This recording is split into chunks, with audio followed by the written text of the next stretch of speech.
देश में उनका संगठन है और दलित की बेटी है, तो दलित के साथ अन्याय क्यों? उनको भी न्याय मिले। अभी तक प्रधानमंत्री की कुर्सी पर पिछड़ा तो बैठ गया, अगड़ा तो बैठ गया, दलित कब बैठेगा?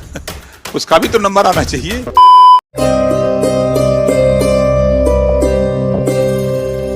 नमस्कार, बहुजन न्यूज पॉइंट में आपका स्वागत है। सुभासपा अध्यक्ष ओम प्रकाश राजभर ने बीएसपी प्रमुख मायावती को लेकर एक बड़ी इच्छा जाहिर की है।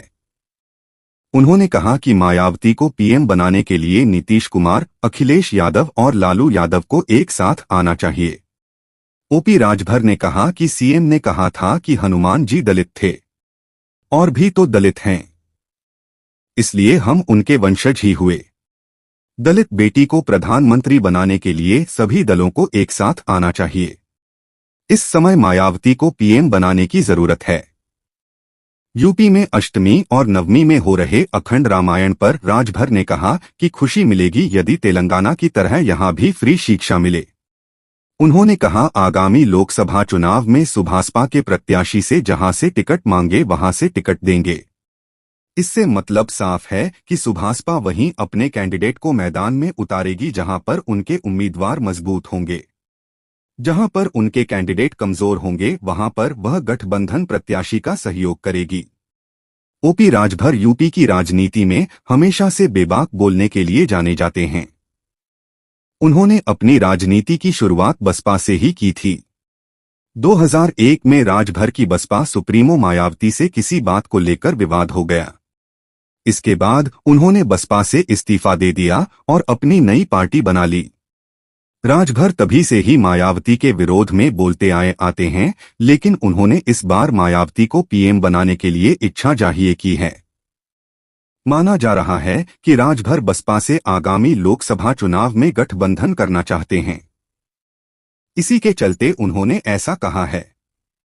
इतना ही नहीं, उन्होंने कहा कि दलित महिला को पीएम बनाने के लिए सभी बीजेपी के सभी विरोधी दल एक साथ हैं।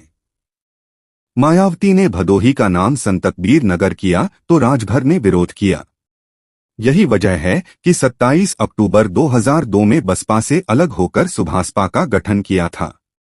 साल 2004 के लोकसभा चुनाव में राजभर ने यूपी और बिहार में प्रत्याशी उतारे, लेकिन एक भी सीट जीत नहीं पाए। हालांकि वोट प्रतिशत अच्छा रहा था। साल 2007 के विधानसभा चुनाव में भी वे प्रत्याशी उतारे, लेकिन जीत नहीं मिली।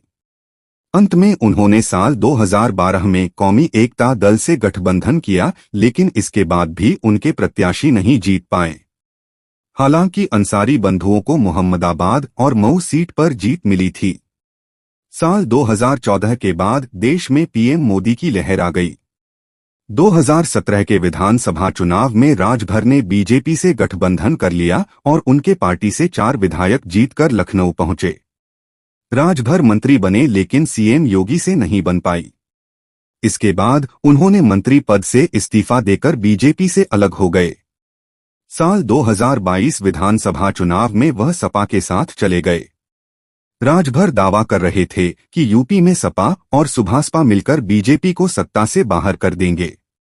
सपा गठबंधन में सुभासपा को 18 सीटें मिली। इनमें से सुभासपा के 6 उम्मीदवारों को जीत मिली है। चुनाव के नतीजे आने के बाद सुभासपा और सपा में अनबन होने लगी। इसके बाद सपा गठबंधन से वह अलग हो गए। ओपी राजभर की तस्वीरें बीजेपी के नेताओं के साथ आ रही हैं।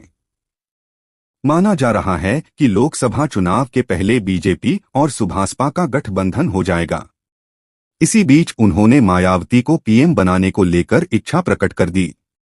राजभर बीजेपी के साथ जानते हैं या किसी अन्य दल, यह तो आने वाला वक्त बताएगा। इस खबर को लेकर आपकी क्या प्रतिक्रिया है, हमें कमेंट बॉक्स में कमेंट करें और दोस्तों के साथ शेयर जरूर करें और साथ ही हमारे यूट्यूब चैनल बहुजन न्यूज पॉइंट को भी सब्सक्राइब करें। वीडियो को अंत तक देखने के लिए आपका धन्यवाद।